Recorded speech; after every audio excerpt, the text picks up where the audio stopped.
Hoje vai ficar mais escurinho porque fechei as cortinas, senão vai ficar todo branco, porque agora é cedo, mais cedo do que os outros dias. Mas é porque eu tô querendo agilizar isso aí. Vamos pro Telexo então, rapaziada. Bom dia pra vocês. Tá tudo bem com vocês? Tão bom? Tão estudando aí? Tão faceiro da vida? Vamos lá. Hoje eu coloquei uma palavra a mais porque... Meu Deus, o que tá acontecendo? Aqui, ok. Coloquei uma palavrinha a mais porque eu tava revisando e aí eu olhei pra uma palavra e eu falei, que palavra é essa? Eu não sei que palavra é essa. E aí eu, bom, então é porque eu não sei que palavra é, eu não entendi muito bem o significado dela. Aí eu botei aqui de novo. E foi uma palavra que eu fiz tipo há uns 3, 4 dias atrás. Então isso mostra como que um sistema de revisão bem forte aí pode ser melhor do que simplesmente ficar aprendendo um monte de palavras sem revisões passadas, tá bom? Vamos para as palavrinhas então. Primeira delas, contenda. Contenda é muito usado no âmbito institucional, jurídico e tudo mais, e no âmbito literário. Não se usa muito no dia a dia. Acho que vocês podem perceber, né? Não, ninguém vai falar, eu vi uma contenda hoje ali na rua. Não, tu vai falar, eu vi uma briga, uma discussão, uma porradaria. Inclusive é isso que significa.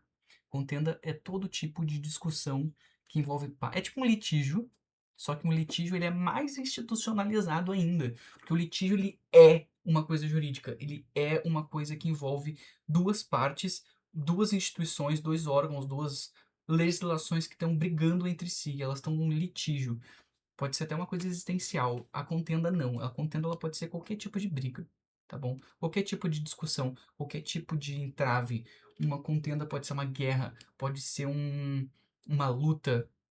Contenda é todas essas coisas, né? Então, eu coloquei que houve uma contenda no setor financeiro, simplesmente aconteceu uma briga, uma discussão, um entrave lá dentro, beleza? Próxima palavra, destituir. Destituir a gente já viu, né? A gente já viu e eu não soube muito bem explicar o significado dela. Destituir é tu tirar algo de alguém. Simples assim. Tu tirar algo de alguém, tu privar alguém de alguma coisa, tu remover as possibilidades de alguém usufruir de algo. Isso é destituir, tá bom? A primeira delas é fui destituído do setor. Aí que tá. Tem que tomar cuidado. Até pode ser, desde que tu tenha sido demitido do teu cargo. Aí sim, né? Daí ficaria inferido pelo contexto. Então eu fui destituído do setor, eu fui tirado do setor, eu fui privado de estar naquele setor.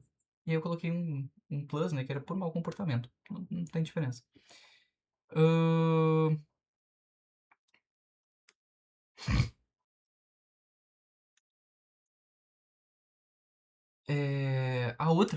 a outra é, eu fiz um sentido um pouco mais literário, que é fui destituído.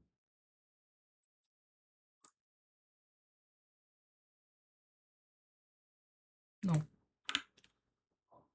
Eu coloquei isso assim, ó. Destituíram-me a chance de ser feliz. Quem? Não sei. Alguém. Aí eu coloquei num sentido um pouco mais literário, aí um pouco mais poético, filosófico, que seria no sentido nesse sentido de ocultar o sujeito, né, indeterminar o sujeito. Então poderia falar que alguém me destituiu, né? Ok, a mesma coisa de cima, tudo certo.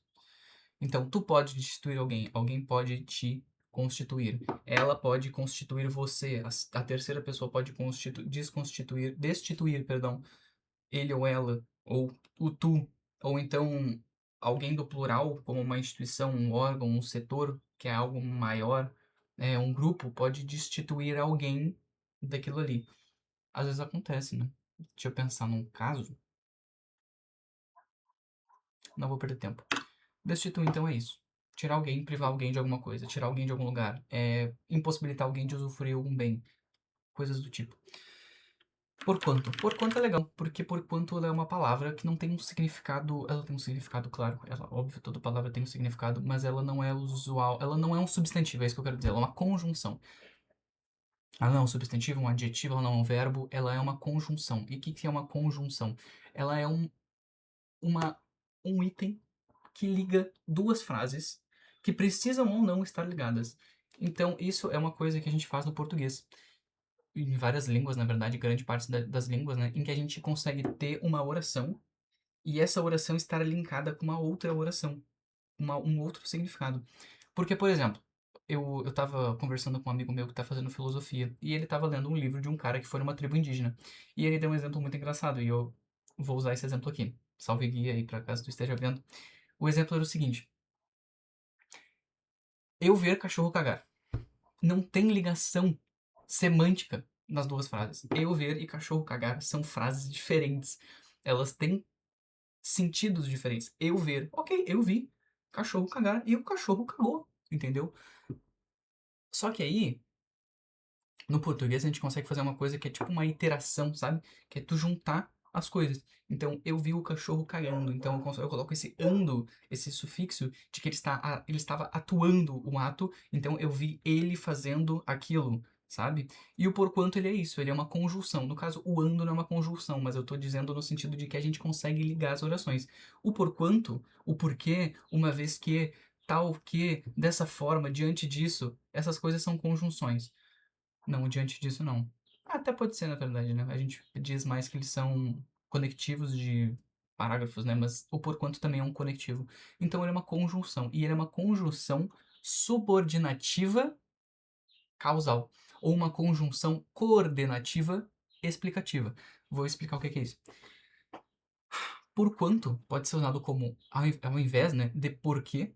Pode ser usado ao invés de uma vez que, já que. No sentido de isso aconteceu por causa disso. Porquanto isso.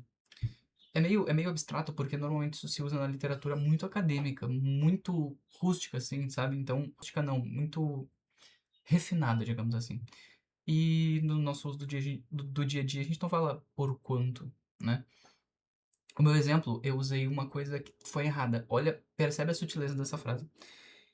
Eu peguei aquela do destituir, que era fui destituído do setor pelo mau comportamento. Ok. Então, eu tinha um mau comportamento. E aí eu fui destituído. Poderia ser tive um mau comportamento. Portanto, conclusiva, fui destituído, fui demitido. E eu coloquei o seguinte: eu tenho um mau comportamento. Ou tive um mau comportamento, tanto faz. Porquanto fui destituído. Não. Poderia até ser, mas não era esse o sentido que eu queria exprimir. O que essa frase quer dizer? Tinha um mau comportamento. Tive um mau comportamento. Porquanto eu falei o seguinte: eu tive um mau comportamento porque eu fui destituído?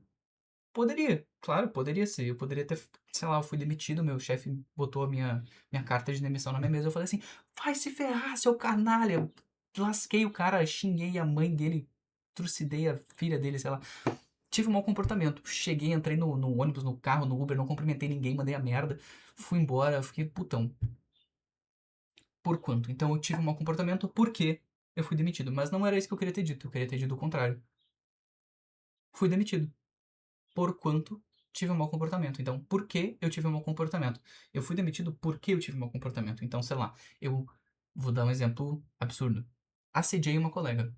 Fui demitido por causa disso. Ótimo. Que bom que eu fui demitido. Eu não fiz isso, tá, gente? Pelo amor de Deus. É só um exemplo.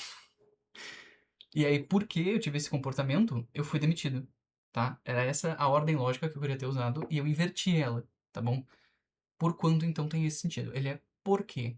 Pois, né? Então ele é uma causa. Isso aconteceu por causa disso. Isso aconteceu porque isso aqui aconteceu. Isso existe por causa disso. É isso que é por quanto. Vou até usar umas outras frases aqui do ChatGPT, porque eu achei interessante. Eu tenho muita dificuldade nesse caso na redação, porque às vezes eu fico usando uma vez que, já que, porque, e eu fico, ai meu Deus, pois, eu falo várias vezes pois. Aqui, ó, o problema persiste, porquanto as políticas públicas implementadas ainda são insuficientes. O que isso quer dizer? As políticas públicas, eu vou inverter a ordem da frase, as políticas públicas implementadas ainda são insuficientes. Elas não resolvem a causa. Portanto, a problemática persiste. Agora vamos inverter isso. A problemática persiste. Por que as políticas públicas não são implementadas? São implementadas, né? Mas são insuficientes. Então eu estou usando ali no sentido de porquê mesmo. O combate à desinformação exige ações permanentes, porquanto a circulação de notícias falsas ocorre em grande velocidade. Então, as notícias falsas ocorrem em grande velocidade. E por causa dessa grande velocidade que as notícias públicas circulam, eu preciso combater a desinformação de forma permanente, tá bom? Esse foi um dos exemplos aí, 2 exemplos.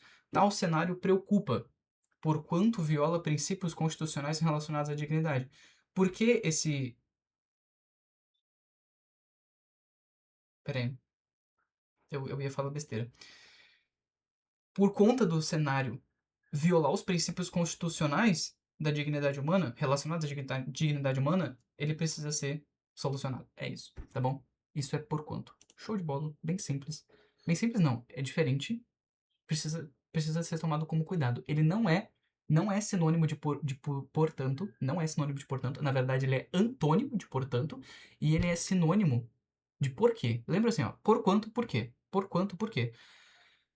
E outra coisa, com quanto também não é a mesma coisa, tá bom? Com quanto. Às vezes as pessoas colocam com quanto. Eu já recebi mensagem com quanto. Com quanto. Conjunção, oração que contém a afirmação de um fato contrário à afirmação contida na oração principal. Ele é sinônimo de no entanto. Com quanto é sinônimo de no entanto. Ok. Última palavra então do dia. Hoje foi um vídeo bem longo porque eu tive que explicar ali o por quanto, né? Salutar. Salutar. Parece que eu estou saudando alguém, né? Estou salutando. Não, não é isso. Salutar, ele é um adjetivo. Alguma coisa, ela é salutar, tá bom? O que é salutar, então? É algo que é benéfico para a saúde, que é benévolo, que é clemente para a tua saúde, para o teu bem-estar, para a tua vida no geral. Eu coloquei 4 exemplos e um deles, ele foi bem sutil também. Tem que tomar cuidado com isso, tá bom? É só que eu tomei a liberdade poética de usar nesse caso. Salutar, o primeiro exemplo. Comi um prato salutar pela manhã, então comi um prato saudável pela manhã. Me senti revigorado. Então eu poderia ter dito, me senti revigorado porquanto comi um prato salutar pela manhã. Olha que frase bonita, entre aspas, né? Correr é um dos mais salutares hábitos. De fato é, né? Um dentre vários outros, mas ele é muito, muito salutar. Beleza. Estudar é salutar para a mente tanto quanto treinar é para o corpo. Ó, tanto quanto também é uma conjunção, tá bom? Eu não vou saber qual que é junção, se é coordenada. Provavelmente ela é subordinada, tá? Porque a oração treinar para o corpo fica meio... E aí? Toda oração subordinada... Eu vou fazer uma aula aqui de português, tá? Oração subordinada é aquela que uma das orações, ela não tem sentido nenhum sozinho. Ela até tem um sentido, mas tu tem que enfiar um sentido nela. E esse enfiar um sentido nela significa colocar uma outra oração ligada para ela, iterada com ela, conjugada com ela. Então, eu vou botar, por exemplo, treinar é para o corpo. O quê? Como assim? Não tem sentido nenhum, entendeu? Treinar para o corpo. Treinar é para o corpo. É o quê? É como? Como quem? Então, estudar é salutar para a mente. Tanto quanto treinar é para o corpo. Beleza? Poderia ter colocado ao contrário. Treinar é salutar para o corpo, tanto quanto estudar é para a mente. Mas agora eu inverti a frase, né? Só mudei as ordens. Mas agora, se eu lesse salutar, aliás, estudar é para a mente, é o quê? Não sei. Então eu coloco uma oração subordinada ali. Aliás, subordino essa oração, porque ela já é subordinada, e aí eu coloco o que complementa ela, beleza? É basicamente isso. Outra frase. Essa aqui tem também, eu tomei uma licença poética pra falar, porque ela tá errada, porque não... Vocês vão entender. A bebedeira à noite parecia salutar a ele. Aqui eu usei... A bebedeira não é salutar. Tu beber de noite, nesse sentido, né? No sentido figurado, seria bebedeira de álcool, né? Claro, tomar álcool de alguma forma, qualquer bebida alcoólica. Então a bebedeira à noite é salutar? Não, ela não é. Nunca vai ser. Inclusive, salutar também pode ser pra mente no sentido comportamental, no sentido psíquico. Então, assim, a nossa, a nossa psique não, né? O nosso... A gente é composto por 3 coisas, né? Segundo várias vertentes da filosofia. É o corpo, a mente e a consciência, ou a alma, ou a razão, enfim.